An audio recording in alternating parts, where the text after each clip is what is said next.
प्रभु मैं तेरा तेरा तेरा, तू मेरा मेरा मेरा, मैं तेरा तेरा तेरा, तू मेरा मेरा मेरा। एक मानव शरीर लेके कितना सारा दुख है, कितना दुख है। बीमार हो गए तो दुख, पैसा चला गया तो दुख, किसी ने अपमान कर दिया तो दुख, और मृत्यु की तलवार पृथ्वी पर लटक रही है वो दुख। ये खाऊंगा तो ये बीमार हो जाऊंगा, किसी को कुछ कहूंगा तो अपमान हो जाएगा, ये दुख कितने सारे। तो सारे दुखों से निवृत्ति चाहिए तो एक ही मात्र इलाज है कि आत्मा में स्थिति हो। आत्मा में स्थिति हो तो दुख कैसे भी हो व्यक्ति विचलित नहीं होता। वशिष्ठ जी के 100 बेटे मारे गए, 100 बेटे मर गए, वो भी चहेते बेटे। 100 के 100 पुत्र, 100 ही पुत्र थे उनको, और 100 के 100 मारे गए। कितना बड़ा दुख है। पिता बैठा हो और एक नहीं 100 बेटे मर जाएं तो दुख है। तो विचलित हो गए। वशिष्ठ जी कौन? राम जी के गुरु। विचलित हो गए और गंगा जी में आत्महत्या करने चले गए कि मेरे होते होते कैसा बाप हूं मैं कि मैं अपने बेटों की रक्षा नहीं कर पाया, मुझे तो जीने का अधिकार ही नहीं है, मर जा तू। और आत्महत्या करने चले गए। तो गंगा जी प्रकट हो गई। गंगा जी ने कहा ये क्या कर रहे हैं आप, ज्ञानवान महापुरुष हैं आप, आपकी आत्मस्थिति जनता की स्थिति से बहुत बेहतर है और उच्च है। वो व्यक्ति, साधारण व्यक्ति यदि आत्महत्या करता है तो समझ में भी आता है, और आप बोले तू चुप रहे, कौन मर रहा है? बोले आप। बोले किसने कहा आत्महत्या मैं कर रहा हूं? तो शरीर डूबने आया है, मेरा आत्मा तो नहीं। ऐसा व्यक्ति क्या आत्महत्या करता है? जिसे मालूम है, जो सजग है, जो होश में है। जो व्यक्ति होश में है वो कोई भी काम कर रहा है तो उसे तो होश है कि शरीर मर रहा है, मैं नहीं।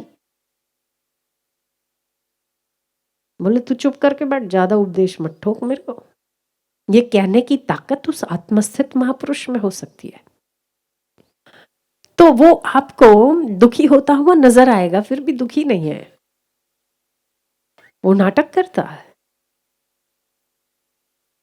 तो जो व्यक्ति को मालूम है कि मैं क्या कर रहा हूं और होश में कर रहा है, उस व्यक्ति का आत्महत्या करना भी तो होश है, दुखी होना भी तो होश है। और हम थोड़े से दुख में बेहोश हो जाते हैं, हमें नहीं समझ आती। तो होश में किया हुआ हर काम, आंतरिक होश में किया हुआ कि मुझे समझ में आ रही है और मैं उसका साक्षी हूं, वो व्यक्ति बेहोश हुआ ही कब था।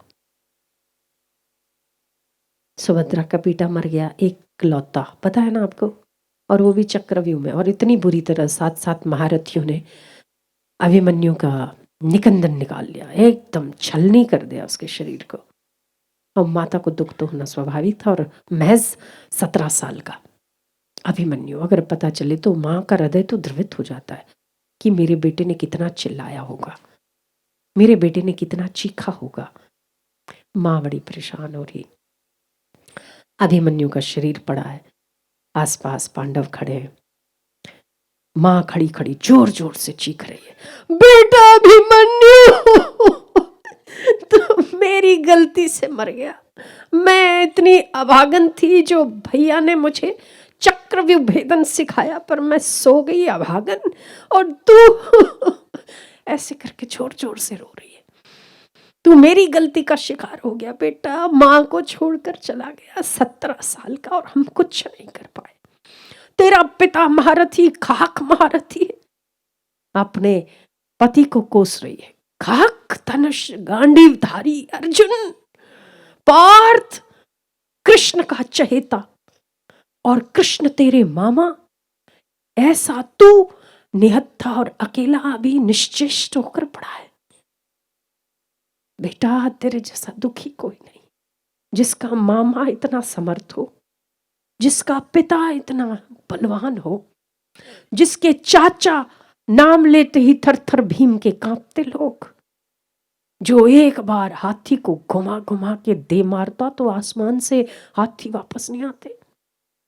ऐसे चाचा ताऊ के होते हुए भी तू अकेला यहाँ पड़ा बेटा, ये जो कुछ भी हुआ मेरी गलती से हुआ, और अपने भाग्य को रो रही।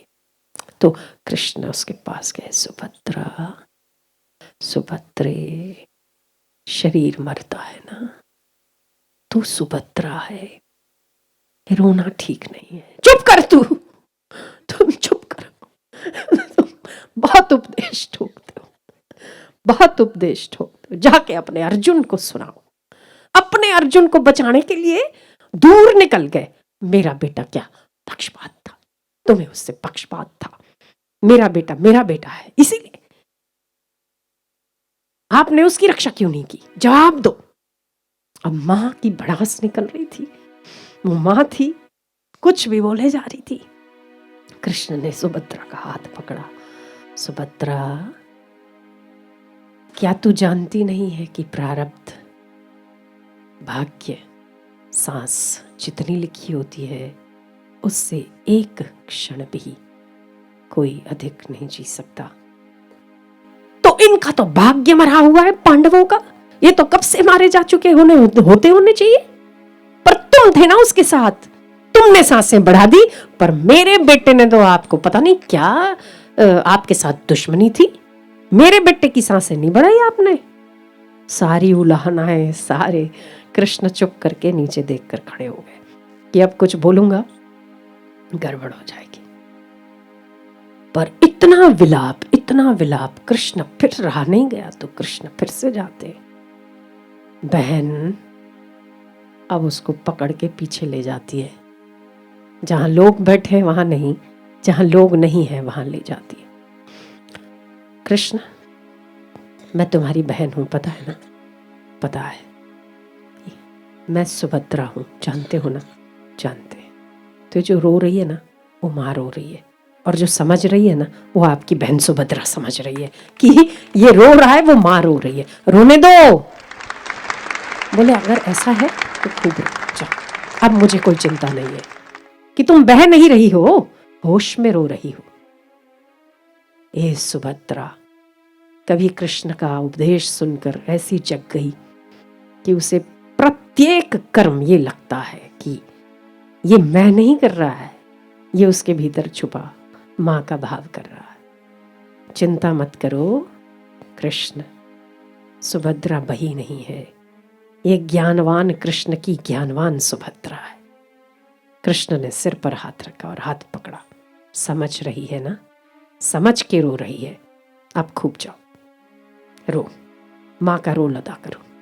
और सुभद्रा फिर आई और खूब विलाप करने लगी। हो मेरा बेटा।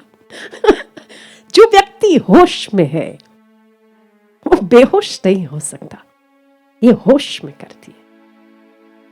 क्या ऐसा ज्ञानवान बनना कि जो रो रहा है फिर भी वो रोने का दुख उसे भीतर नहीं है, समझदारी से रो रहा है। ऐसा बनना चाहिए। ऐसा नहीं लगता कि हम लोग तो छोटे से दुख में बह जाते, उनका दुख भी ऐसा है कि वो होश में रोते हैं। तो समस्त दुखों की अत्यंतिक निवृत्ति कब होती है? जब तक कि आत्मा में स्थिति नहीं होती, तब तक दुखों की आत्यंतिक निवृत्ति भी नहीं होती। इसलिए आत्मा में स्थिति प्राप्त होनी चाहिए, वरना तो बार बार दुख, बार बार खुशियां। कुत्ते को रोटी दिखाओ तो पूंछ हिलाता है, थोड़ा सा डंडा दिखाओ, दो टांगों के बीच में पूंछ। तो हमारा भी तो यही हाल है ना। परिस्थितियां अगर थोड़ा सा प्यार वाली आ जाती है, सुख वाली हो जाती है, हम बड़े खुश। थोड़ी सी परिस्थितियों ने डंडा दिखा दिया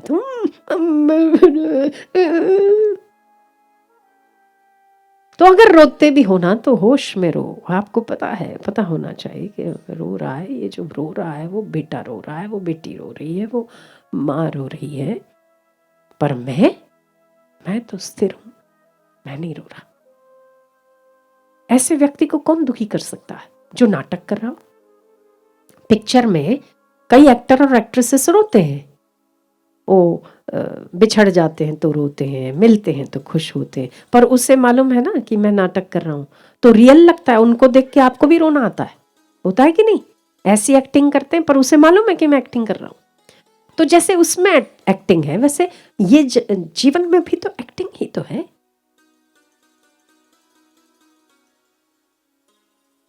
इसीलिए अगर आप इस जीवन की क्षणिकता और क्षण भंगुरता पर विचार करें तो आप देखेंगे कि बार बार आपको दुख, बार बार सुख, बार बार दुख, फिर से थोड़ा सा अच्छा होता है तो बड़े फूल जाते हैं, थोड़ा सा गड़बड़ होती तो बड़े दुखी हो जाते, परेशान हो जाते।